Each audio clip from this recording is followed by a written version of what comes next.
ஒரு கட்சி தேசிய கட்சியாகவோ அல்லது மாநில கட்சியாகவோ அங்கீகாரம் பெறுவதற்கு என்னென்ன நிபந்தனைகளை பூர்த்தி செய்ய வேண்டும் என்பதை பற்றி பார்ப்போம். முதலாவதாக தேசிய கட்சிகள். மக்களவை அல்லது குறைந்தபட்சம் 4 மாநிலங்களுக்கான சட்டமன்ற தொகுதிகளில் 6% வாக்கு.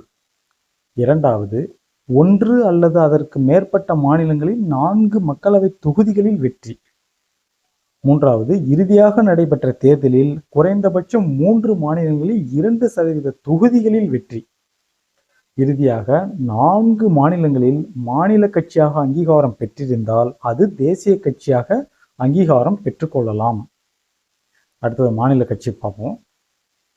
எம்எல்ஏ எலெக்ஷன்ல 6% வாக்கு மற்றும் 2 இடங்கள். எம்பி எலெக்ஷன்ல 6% வாக்கு மற்றும் 1 இடம். எம்எல்ஏவோ எம்பியோ 8% வாக்கு பெற்றிருக்கணும். நான்காவதாக 25க்கு 1 என்ற வீதம் மக்களவை தொகுதி அல்லது 2 சட்டப்பேரவை தொகுதிகளில் வெற்றி. ஐந்தாவதாக எம்எல்ஏ எலெக்ஷன்ல 3% தொகுதிகளில் வெற்றி. ஆறாவதாக எம்எல்ஏ எலெக்ஷன்ல 3% வாக்குகள் மற்றும் 3 இடங்கள் பெற்றிருந்தால் அது மாநில கட்சியாக அங்கீகாரம் பெற்றுக்கொள்ளலாம்.